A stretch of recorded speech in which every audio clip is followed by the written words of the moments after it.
I couldn't keep my mind off my time in Ohio running out. Yeah. 10, 9, 8, 7, 6, 5, 4, 3, 2, 1. Just made it to Ohio.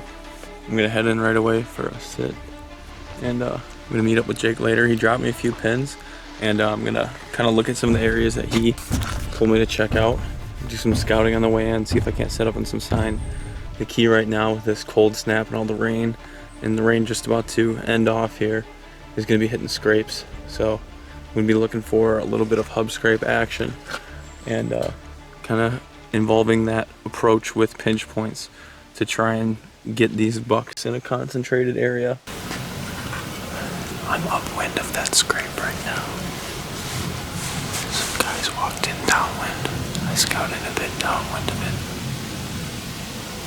And I'm kind of at a bit of a pinch where a lot of historical sign meets up before that scrape. Are you kidding me, dude?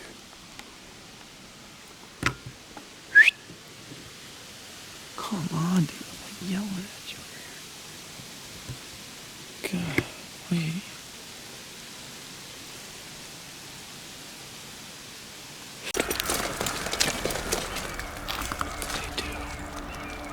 Some real good tracks here. The first 2 days in Ohio were spent familiarizing myself with the terrain, trying to find fresh sign, and identifying just how these deer traveled in these low-density areas during the rut. With some tips on spots from Jake, I was using this knowledge I built to start to get on more and more deer. The second day, I even had a nice little 9-point come in. But I knew I needed to make a shift if I was going to be successful, and Jake gave me a pointer on a new property that I should go check out the next morning. This is when my hunts started to turn around.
This was a really nice buck, and I noticed he was on that same trail that the does had traveled this morning and the spike had followed on. The spike had diverted and went straight to me and read the script. I was hoping that this buck would make that same decision, but I knew that if he decided to go uphill towards those does, I could grunt at him and there would be live scent of another subordinate buck to get him to come over.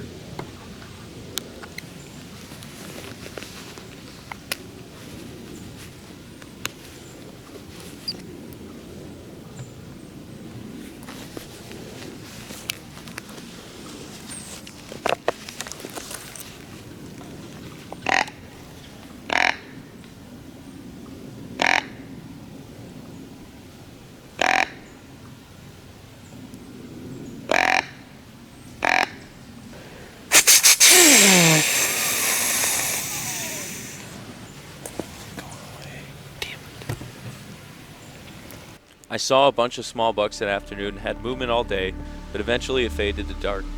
I met up with Jake that evening and decided it was best for me to sit where those does and that mature buck had come from that morning. Just got set. I had a deer 20 yards from me. The last thing I had to do was clip my quiver in my bag and spooned and blew the whole way down the ridge.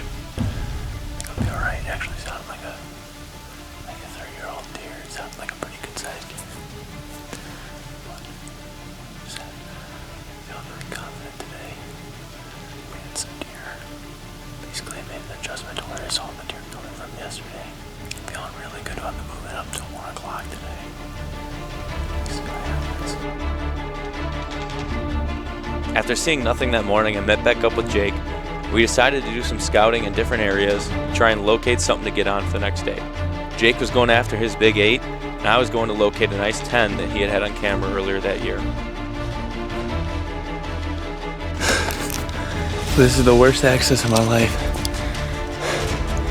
I'm not even halfway through it. I ended up doing 3.4 miles of scouting with almost 2,000 feet of elevation change, with a stand, my bow, and my backpack on my back, and didn't find anything that I was really willing to set up on. It ended up being a very long day, but I got back, got a little bit extra sleep, and was ready for a hard hunt the next day. So Jake took the morning off to get some rest. I'd been sitting on another property the last 2 mornings. Well, Jake's got cell cams near the entrances of both those areas. And he sent me pictures this morning of multiple bucks. So I likely would have tagged out in either of those areas. It's just so different here than back in Wisconsin, where you can set a spot over and over and over and over and over again here.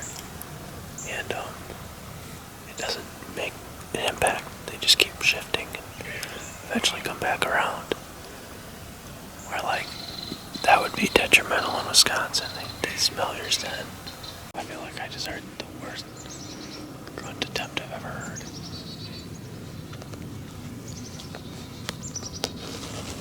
Pretty sure it was a human.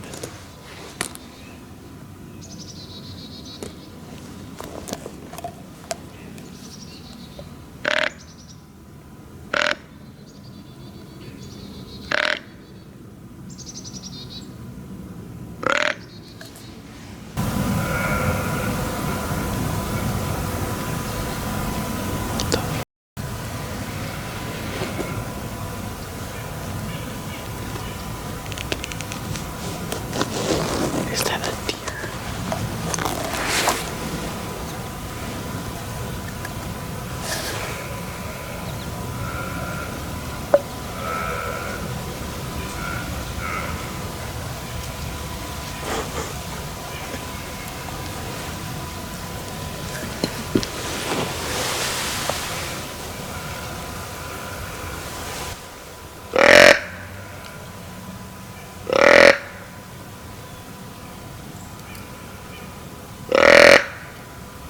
It's a trap.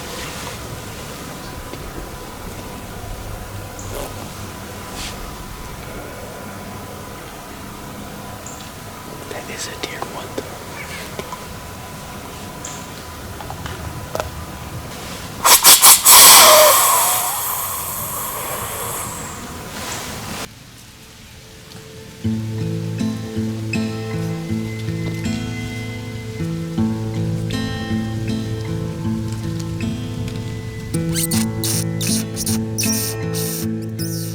wasn't much action leading from that morning into the afternoon, with the exception of a couple coyotes. But little did I know, that was all about to change.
Small. I'm fine with eating a day if I have to, but I don't feel right completely changing my standards just because I'm running out of time.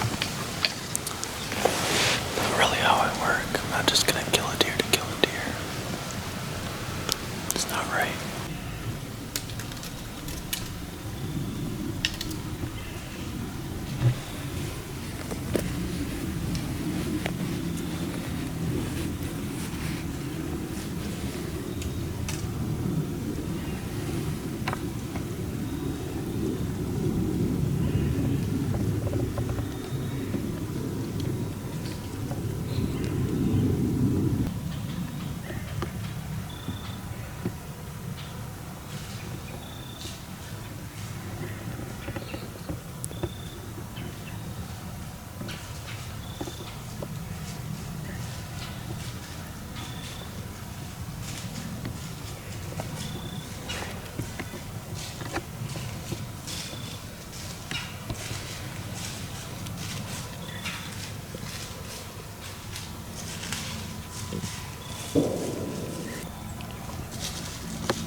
All right.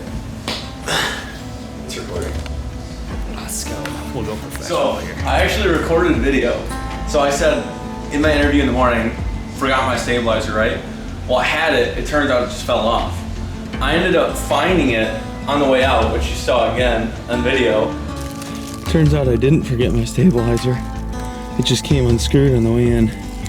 Oh my God. That is such a relief to find that. Holy cow, would I have been depressed if I came back and it wasn't in that case. Wow. Good. I was like, cool, found my stabilizer. I figured I had just had it woven into my boat, because that's what I do to remind myself to put it on. And that's when it fell out. Well, I screwed it all the way on. I threaded it all the way onto that thing. And it fell off again. I didn't realize it until I was 3/4 of a mile down the trail and back at the truck. So then I walked all the way back, basically to the tree stand, looking for that stabilizer, hoping I could find it again. And I didn't find it again. So now we're gonna try sighting in without the stabilizer.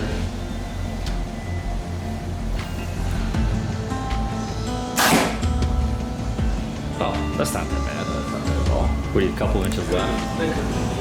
Surprised the shooting left, actually. Yeah, that penetration is. No joke. All right. We'll do this at 20. We'll take another shot again, do it at 20. Oh. Wait. He can bench 315. Smarter, not harder. See, that's the thing, is when you're a hard worker and an engineer, it's not enough to work smarter or harder. You have to work smarter and harder. Okay, I'm gonna go top little dot there.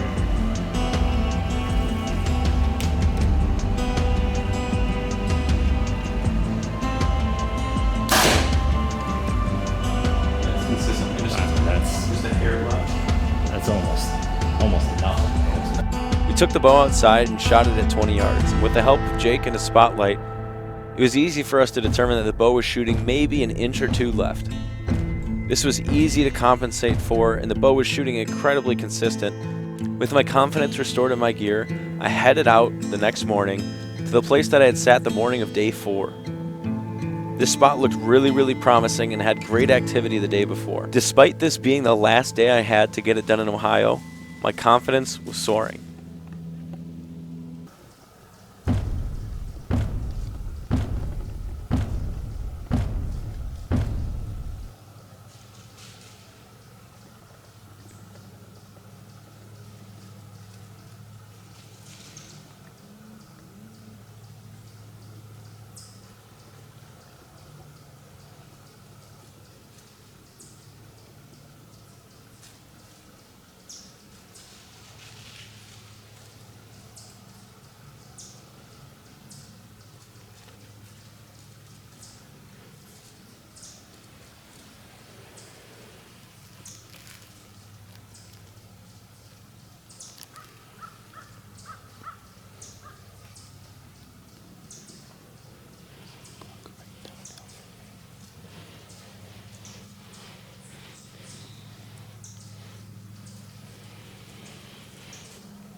This buck was reading the script exactly like it should have. It came up from the hub, it worked its way on the elevation line towards the doe bedding, but instead of finishing his route and going all the way to the doe bedding, he decided to cut straight uphill at almost 55 vertical feet of elevation, straight into a wide open clear cut. I was starting to wonder if my plan was really going to work out, but as I had seen so many times before, now was not the time to lose faith. It was the time to sit there, stay tight, and stay ready. Because anything can happen in the peak rut.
I was really worried that the shot was a bit back, but I had seen where he had last gone, and I assumed he was either dead or bedded where I last laid eyes on him.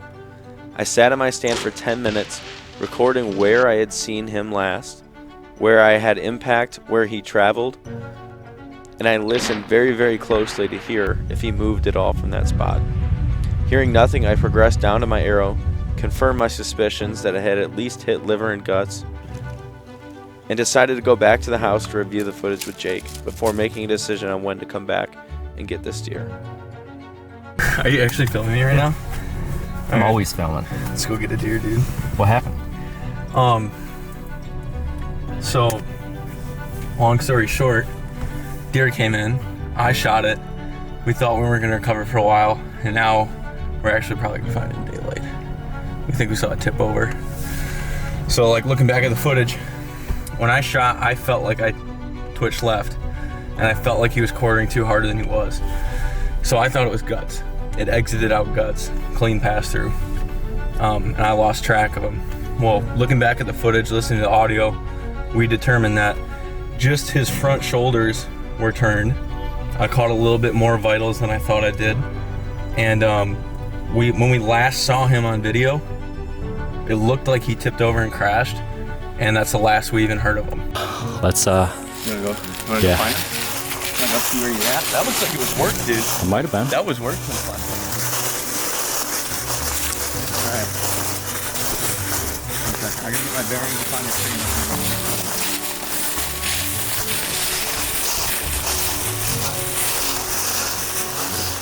Yeah. Yep.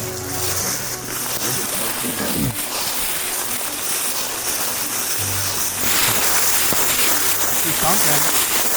I don't know if it's a deer. In that hole? Yeah. Is it? It's like a deer, dude. Heck yeah, it does.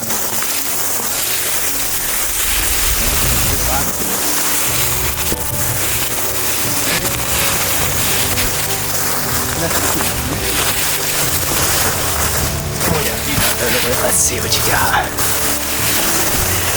Heck yeah, dude. Sweet, man. That is sweet. How's it feel? It feels really Pretty good. darn good. Let's go. Thank you, man. Thanks, brother. But Buck in the truck right there. right? You're right. Yeah. I just love the suffering at this point. This is the stuff you remember. You know, sitting here with your best buddies and taking pictures and stuff, but just the collective suffering that you want to go through for each other to just, you know, realize your friend's achieving a dream of theirs. I sat there admiring that buck in my hands, and I thought of all that it took to get here. This journey had been very different from the ones before it. Typically, it was me walking countless miles scouting, racking my brain through maps and weather reports, and sleepless nights just wondering what those deer were doing out there. But not this time. This time it was the people behind the picture that I pondered, my new, soon-to-be lifelong friends. I looked behind the camera and saw Jake Bush. Jake had slaved away for years scouting this land. He moved to this area just so he could chase his dreams of chasing big whitetails. He walked thousands of miles, climbed countless skyscrapers worth of elevation, and spent many days on stand amongst nothing but birds and chipmunks to narrow down the best spots in the entire state of Ohio. And then, after starting talking to me a little less than 2 years ago, decided to place me right into the heart of all his hard work.